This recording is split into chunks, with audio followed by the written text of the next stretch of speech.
रुड़की जो ऐसा क्षेत्र माना जाता है जहाँ विद्वता स्वतः निवास करती है। प्रत्येक गण, प्रत्येक विभूति के अंतरंग में जो ऊर्जा प्रकाशमान है, दैदीप्यमान है, ऐसी दिव्य ऊर्जा के क्षेत्र में आप सभी लोगों ने राष्ट्रीय स्तर की प्रतियोगिता में प्रतिभाग किया है। ये न केवल गौरव की बात है, अपितु समस्त योग चैंपियनशिप इतिहास में मैं समझता हूँ कि जिस तरीके से इस क्षेत्र का अनावरण किया जा रहा है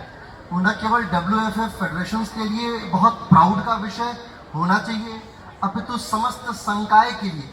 देश विदेश में जितने भी लोग योग से जुड़े हैं उनको ये बात सीखनी चाहिए कि कैसे योग का उन्नयन किया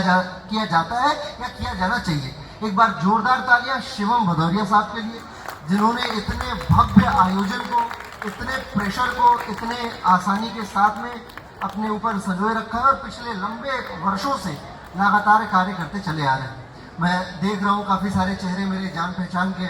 केरला से लेके और कश्मीर तक की अगर टीमें इस मंच पे हरिद्वार में उपस्थित है, वो भी तब जब यहाँ पे आउटसाइड इतनी हीट है और आप लोग यहाँ सस्टेन कर पा रहे हैं। जो बहुत ठंडे क्षेत्र से आता है वो भी, और जो बहुत गर्म क्षेत्र से आता है वो भी, तो ये तभी संभावित है जब आप योग के कर्ता हेतु आगे जाएं और एक माला में पिरो के अपने आप को आगे अग्रसर कर पाए। ये ऐतिहासिक आयोजन है, हजारों की संख्या में खिलाड़ी इस पूरे आयोजन में प्रतिभाग कर रहे हैं, सैकड़ों कोच, जजेस, सबकी प्रतिभूतियां हम लोग सुबह से अनवरत देख रहे हैं। बच्चों का अभ्यास ये ऐतिहासिक है, ये साधारण नहीं होता है। मैं आपको एक बात बताना चाहता हूं मित्रों, पुरुषार्थ करने के लिए आपके अंतरंग में वो ऊर्जा होनी चाहिए। आप ऐसे पुरुषार्थी नहीं बन जाएंगे। हजारों लोगों को हम लोग अपने बचपने से देखते चलते चले आ रहे हैं, जो लोग योग में कार्य तो करते हैं परंतु अपनी ऊंचाई का निर्धारण कर पाने में सर्वथा अक्षम है। और ये सक्षमता तभी संभावित हो पाती है जब आप बहुत पुरुषार्थी हो, आपका प्राण ऊर्जा का स्तर इतना दैदीप्यमान हो,